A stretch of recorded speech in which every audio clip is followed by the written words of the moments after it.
இயேசுவை நேசிப்பவர்கள் பைபிளை வாசிப்பார்கள். இந்த சேனலை பின்பற்றினால் ஓராண்டில் வேதாகமத்தை வாசித்து முடித்து விடலாம். ஃபாலோ பண்ணுங்க, சப்ஸ்கிரைப் பண்ணுங்க. எசேக்கியேல் 33ஆம் அதிகாரம்.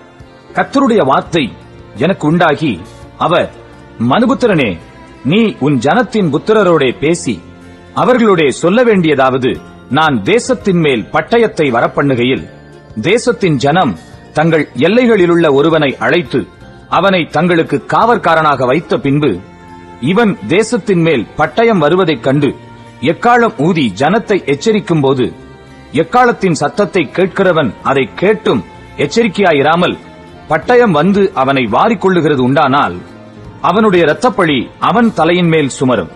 அவன் எக்காளத்தின் சத்தத்தை கேட்டும் எச்சரிக்கையாயிருக்கவில்லை, அவனுடைய இரத்தப்பழி அவன் பேரிலே சுமரும். எச்சரிக்கையாயிருக்கிறவனோ தன் ஜீவனை தப்புவித்துக் கொள்ளுவான்.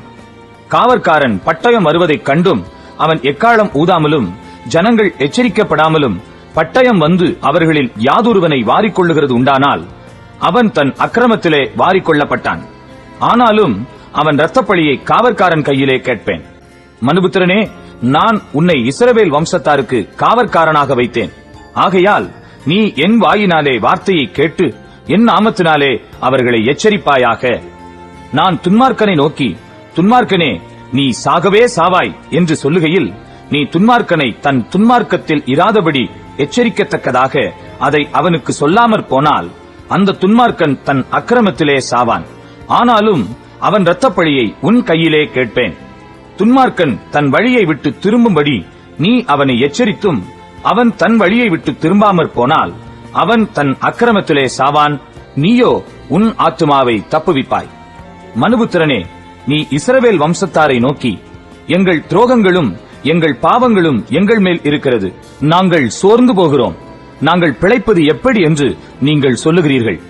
கர்த்தராகிய ஆண்டவர் உரைக்கிறது என்னவென்றால், நான் துன்மார்க்கனுடைய மரணத்தை விரும்பாமல் துன்மார்க்கன் தன் வழியை விட்டு திரும்பி பிழைப்பதையே விரும்புகிறேன் என்று என் ஜீவனைக் கொண்டு சொல்லுகிறேன். இஸ்ரவேல் வம்சத்தாரே, உங்கள் பொல்லாத வழிகளை விட்டு திரும்புங்கள், திரும்புங்கள், நீங்கள் ஏன் சாக வேண்டும் என்கிறார் என்று அவர்களோடே சொல்லு. மனுபுத்திரனே, நீ உன் ஜனத்தின் புத்திரரை நோக்கி, நீதிமான் துரோகம் பண்ணுகிற நாளிலே அவனுடைய நீதி அவனை தப்புவிப்பதில்லை. துன்மார்க்கன் தன் துன்மார்க்கத்தை விட்டு திரும்புகிற நாளிலே அவன் தன் அக்கிரமத்தினால் விழுந்து போவதும் இல்லை. நீதிமான் பாவம் செய்கிற நாளிலே தன் நீதியினால் பிழைப்பதும் இல்லை. பிழைக்கவே பிழைப்பாய் என்று நான் நீதிமானுக்கு சொல்லும்போது, அவன் தன் நீதியை நம்பி அநியாயம் செய்தால் அவனுடைய நீதியில் ஒன்றும் நினைக்கப்படுவதில்லை. அவன் செய்த தன் அநியாயத்திலே சாவான். பின்னும் சாகவே சாவாய் என்று நான் துன்மார்க்கனுக்கு சொல்லும்போது, அவன் தன் பாவத்தை விட்டு திரும்பி நியாயமும் நீதியும் செய்து, துன்மார்க்கன் தான் வாங்கின அடைமானத்தையும் தான் கொள்ளையிட்ட பொருளையும் திரும்ப கொடுத்துவிட்டு அநியாயம் செய்யாதபடி ஜீவ பிரமாணங்களில் நடந்தால், அவன் சாகாமல் பிழைக்கவே பிழைப்பான். அவன் செய்த அவனுடைய எல்லா பாவங்களும் அவனுக்கு விரோதமாக நினைக்கப்படுவதில்லை. அவன் நியாயமும் நீதியும் செய்தான், பிழைக்கவே பிழைப்பான் என்று சொல்லு. உன் ஜனத்தின் புத்திரரோ ஆண்டவருடைய வழி செம்மையானதல்ல என்கிறார்கள். அவர்களுடைய வழியே செம்மையானதல்ல. நீதிமான் தன் நீதியை விட்டு திரும்பி அநியாயம் செய்தால் அவன் அதனால் சாவான். துன்மார்க்கன் தன் அக்கிரமத்தை விட்டு திரும்பி நியாயமும் நீதியும் செய்தால் அவன் அவைகளினால் பிழைப்பான். நீங்களோ ஆண்டவருடைய வழி செம்மையானதல்ல என்கிறீர்கள். இஸ்ரவேல் வீட்டாரே, நான் உங்களில் ஒவ்வொருவனையும் அவனவன் வழிகளின்படியே நியாயம் தீர்ப்பேன் என்று சொல் என்றார். எங்கள் சிறையிருப்பின் 12ஆம் வருஷம் 10ஆம் மாதம் 5ஆம் தேதியிலே எருசலேமிலிருந்து தப்பின ஒருவன் என்னிடத்தில் வந்து, நகரம் அழிக்கப்பட்டது என்றான். தப்பினவன் வருகிறதற்கு முந்தின சாயங்காலத்திலே கர்த்தருடைய கை என்மேல் அமர்ந்து, அவன் காலையில் என்னிடத்தில் வருமட்டும் என் வாயை திறந்திருக்க பண்ணிற்று. என் வாய் திறக்கப்பட்டது. பின்பு நான் மௌனமாயிருக்கவில்லை. அப்பொழுது கர்த்தருடைய வார்த்தை எனக்கு உண்டாகி, அவர், மனுபுத்திரனே, இஸ்ரவேல் தேசத்தின் பாழான இடங்களிலுள்ள குடிகள் ஆபிரகாம் ஒருவனாயிருந்து தேசத்தை சுதந்தரித்துக் கொண்டான். நாங்கள் அநேகராயிருக்கிறோம், எங்களுக்கு இந்த தேசம் சுதந்திரமாக கொடுக்கப்பட்டது என்று சொல்லுகிறார்கள். ஆகையால் நீ அவர்களை நோக்கி, நீங்கள் இரத்தத்தோடே கூடியதை தின்று உங்கள் நரகலான விக்கிரகங்களுக்கு நேராக உங்கள் கண்களை ஏறெடுத்து இரத்தத்தை சிந்தி இருக்கிறீர்கள். நீங்கள் தேசத்தை சுதந்தரித்துக் கொள்வீர்களோ? நீங்கள் உங்கள் பட்டயத்தை நம்பிக்கொண்டு அருவருப்பானதை செய்து உங்களில் அவனவன் தன் தன் அயலான் மனைவியை தீட்டுப்படுத்துகிறீர்கள். நீங்கள் தேசத்தை சுதந்தரித்துக் கொள்வீர்களோ என்று கர்த்தராகிய ஆண்டவர் உரைக்கிறார் என்று சொல்லு. நீ அவர்களை நோக்கி, பாழான இடங்களில் இருக்கிறவர்கள் பட்டயத்தால் விழுவார்கள், வெளிகளில் இருக்கிறவனை மிருகங்களுக்கு இரையாக ஒப்புக் கொடுப்பேன். கோட்டைகளிலும் கெபிகளிலும் இருக்கிறவர்கள் கொள்ளை நோயால் சாவார்கள். நான் தேசத்தை பாழும் அவாந்தரமுமாக்குவேன். அப்பொழுது அதனுடைய பலத்தின் பெருமை ஒளிந்து போகும். அப்பொழுது இஸ்ரவேலின் மலைகள் கடந்து போவார் இல்லாமல் அவாந்தரமாய் கிடக்கும். அவர்கள் செய்த அவர்களுடைய எல்லா அருவருப்புகளின் நிமித்தமும் நான் தேசத்தை பாழும் அவாந்தரமும் ஆக்கும்போது நான் கர்த்தர் என்று அறிந்து கொள்வார்கள். இதை என் ஜீவனை கொண்டு சொல்லுகிறேன் என்று கர்த்தராகிய ஆண்டவர் உரைக்கிறார் என்று சொல்லு. மேலும் மனுபுத்திரனே, உன் ஜனத்தின் புத்திரர் சுவர் ஓரங்களிலும் வீட்டு வாசல்களிலும் உன்னை குறித்து பேசி, கர்த்தரிடத்திலிருந்து புறப்பட்ட வார்த்தை என்னவென்று கேட்போம் வாருங்கள் என்று ஒருவரோடொருவரும் சகோதரனோடே சகோதரனும் சொல்லி, ஜனங்கள் கூடி வருகிற வழக்கத்தின்படி உன்னிடத்தில் வந்து உனக்கு முன்பாக என் ஜனங்கள் போல் உட்கார்ந்து உன் வார்த்தைகளை கேட்கிறார்கள். ஆனாலும் அவர்கள் அவைகளின்படி செய்கிறதில்லை. அவர்கள் தங்கள் வாயினாலே இன்பமாய் பேசுகிறார்கள், அவர்கள் இருதயமோ பொருளாசையை பின்பற்றி போகிறது. இதோ நீ இனிய குரலும் கீதவாத்தியம் வாசிப்பதில் சாமர்த்தியமும் உடையவன் பாடும் இன்பமான பாட்டுக்கு சமானமாயிருக்கிறாய். அவர்கள் உன் வார்த்தைகளை கேட்கிறார்கள், ஆனாலும் அவைகளின்படி செய்யாமற் போகிறார்கள். இதோ அது வருகிறது, அது வருகையில் தங்கள் நடுவிலே ஒரு தீர்க்கதரிசி இருந்தான் என்று அறிந்து கொள்வார்கள் என்றார். எசேக்கியேல் 34 அதிகாரம். கர்த்தருடைய வார்த்தை எனக்கு உண்டாகி, அவர், மனுபுத்திரனே, இஸ்ரவேலின் மேய்ப்பருக்கு விரோதமாக தீர்க்கதரிசனம் உரை. நீ தீர்க்கதரிசனம் உரைத்து அவர்களோடே சொல்ல வேண்டியது என்னவென்றால், கர்த்தராகிய ஆண்டவர் மேய்ப்பருக்கு சொல்லுகிறார், தங்களையே மேய்க்கிற இஸ்ரவேலின் மேய்ப்பருக்கு ஐயோ! மேய்ப்பர் அல்லவா மந்தையை மேய்க்க வேண்டும். நீங்கள் நெய்யை சாப்பிட்டு ஆட்டு மயிரை உடுப்பாக்கிக் கொள்ளுகிறீர்கள், கொளுத்ததை அடிக்கிறீர்கள், மந்தையையோ மேய்க்காமற் போகிறீர்கள். நீங்கள் பலவீனமானவைகளை பலப்படுத்தாமலும் நசல் கொண்டவைகளை குணமாக்காமலும் எலும்பு முறிந்தவைகளை காயங்கட்டாமலும் துரத்துண்டவைகளை திருப்பிக் கொண்டு வராமலும் காணாமற் போனவைகளை தேடாமலும் போய் பலாத்காரமும் கடூரமுமாய் அவைகளை ஆண்டீர்கள். மெய்ப்பன் இல்லாததினால் அவைகள் சிதறுண்டு போயின. சிதறுண்டு போனவைகள் காட்டு மிருகங்களுக்கெல்லாம் இரையாயின.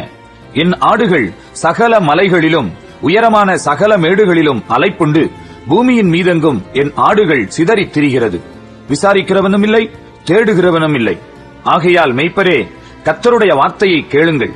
கர்த்தராகிய ஆண்டவராயிருக்கிற நான் என் ஜீவனை கொண்டு சொல்லுகிறேன், மேய்ப்பன் இல்லாததினால் என் ஆடுகள் சூறையாகி என் ஆடுகள் காட்டு மிருகங்களுக்கெல்லாம் இரையாய்ப் போயின.